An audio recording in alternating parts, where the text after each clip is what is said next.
Welcome to the EU City Calc, a web tool developed with the aim to support cities to create and implement their climate neutrality transition pathways.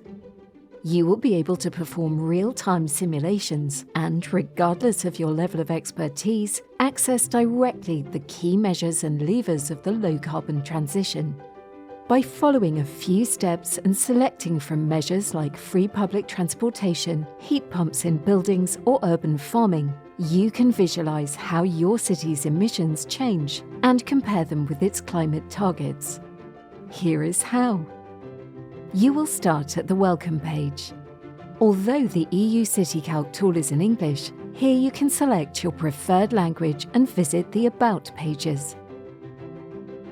Here, you can click on Learn More to read the user guide and explore how to navigate through the web tool in more detail. Learn more about the project.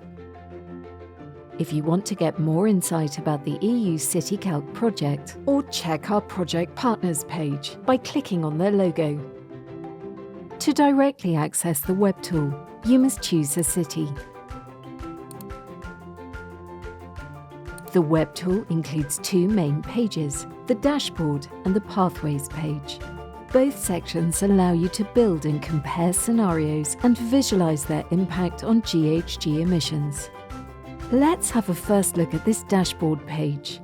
First things first, on the top left, you can always select a different European city to work with, and throughout these pages, you will see multiple question marks on different parts of your screen. You can click on them to learn more details about that specific part of the tool. Scrolling down, you will find the dashboard page's three main parts. Let's start with the first to appear, a comparison of various transition scenarios that have been pre-built. Here, you can compare the GHG emissions per scenario until the year 2050.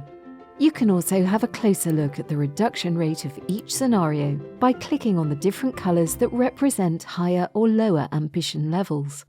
This second section allows you to delve further into one specific scenario and view the progress of the Sustainable Energy and Climate Action Plans, SECAPs.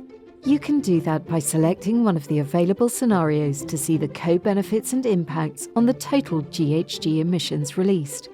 As an example, let's choose the ambitious scenario to visualize the different impacts of indicators such as costs, air pollution, water use, and circularity on your scenario. Further down, you can see a graph that shows GHG emissions from the reference year, in this case 2015, and how much each measure would contribute to GHG decline by 2030 in your city. Then, you will be able to compare the result with your targets. At the bottom of the page, you can compare the total GHG emissions and the energy consumption by sector and between the base and the target year.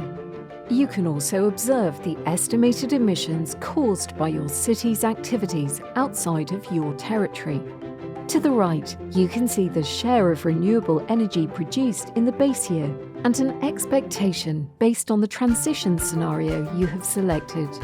If you are interested in diving deeper into the web tool references, data and beyond, you can access those categories from the bottom of the page or on the About section on the top right of the web page. There, you will also see the user guide with visual answers to most FAQs and the glossary, which explains important acronyms and terms to better understand common keywords used in the web tool. Both sections are available in more EU languages. You can also watch this video to learn more about the Pathways webpage, the available data, and how to build and compare your own transition scenarios.